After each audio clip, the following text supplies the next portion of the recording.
Ibn Abi Shaybah relates, in which the Prophet ﷺ said, إِذَا رَأَيْتَ مَكَّةَ بُعِجَتْ كَظَائِمًا. When you see Mecca, when you see holes drilled into the mountains of Mecca, إِذَا رَأَيْتَ مَكَّةَ بُعِجَتْ كَظَائِمًا. The Arabs say, بُعِجَتْ الْأَرْضُ آبَارًا, that holes were dug into the earth.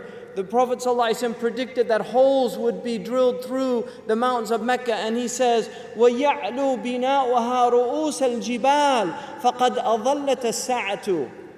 And you see the buildings of Mecca reaching the level of mountains. You see the buildings of Mecca reaching the levels of mountains. He said, know that the shade of the hour has encompassed the planet.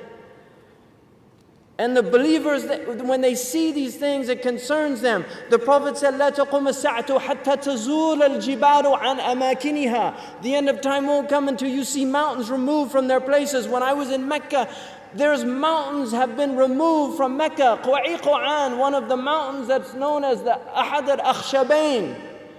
When the angels came to the Prophet ﷺ and they asked him if he wanted to see the mountains, that they would يطبقهما على Quraysh. One of them was Abi Qubays and the other was Quwa'iqan. Quwa'iqan has been removed. It's gone. It's no longer there. The mountain is gone. A mountain that the Prophet ﷺ walked in its shade. A mountain that the Prophet ﷺ probably climbed as a boy.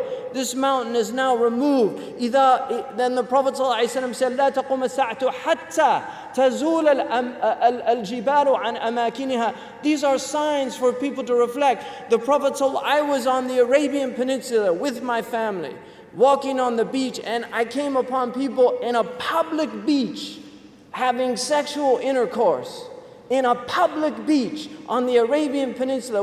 I'm not making this up. This is the level of fasad that is happening on our planet. The Prophet ﷺ said, لا تقوم الساعة حتى يتهارج الناس تهارج الحمير. That the end of time won't come until people are like animals openly. He said, sallallahu alayhi wasallam, that one of the signs of the end of time is civilized people would walk with their thighs exposed in the marketplaces. بادية الأفخاذ في الأسواق. People, pens, he said, would be everywhere. He said that people, out of their love of the world, you would get two-income families. That people would be two-income families. That he said a woman will out hirsan ala dunya tu'inu zawjaha ala tijara.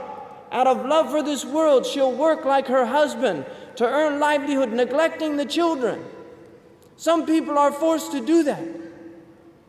And there's no blame on that. But there's people that just out of love of dunya, they will abandon their children and go out. These are the things that are happening around us.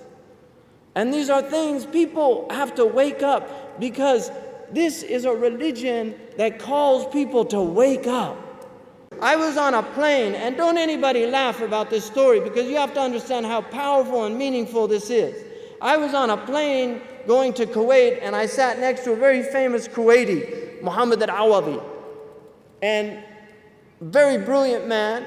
The stewardess came, and I knew she was from West Africa because I spent time in West Africa. People from West Africa are always surprised because I say, you're Yoruba? They say, how'd you know? Because people don't know that in this country. I was in a taxi, and I heard a man start talking, and I said, oh, you're from West Africa. He was really surprised. He said, you're the first white American that ever knew where I was from. But I said to her, where are you from? She said, Senegal. And her name was Aisha. She's a stewardess on an airline that served alcohol. Muhammad al-Awadi asked her a question. He said, how do you feel about serving wine? She said, it troubles me. She didn't have a hijab, so there was no outward display of her religion. She said, it really troubles me. And he said, but she said, but I always serve it with my left hand. See, people laugh. They think that was funny. I actually cried. Because what she was telling me then was she was connected to her religion. Because Muslims do foul things with that. They clean filth with their left hand. And that's what she was articulating by that. She said, I always serve it with my left hand. That's a level of consciousness. That's a conscious connection with your Lord, despite the fact that she knew that it was prohibited. And then she said, and I always ask the non-Muslim stewardesses in Ramadan to serve it for me. This is what people are going through out there. And there's people that can look at her and look down on her. That woman, I wanted to ask her to make dua for me. That's what people are out there struggling with, holding their religion together. That is the meaning of the hadith. Towards the end of time, to hang on to this religion is like hanging on to a hot coal.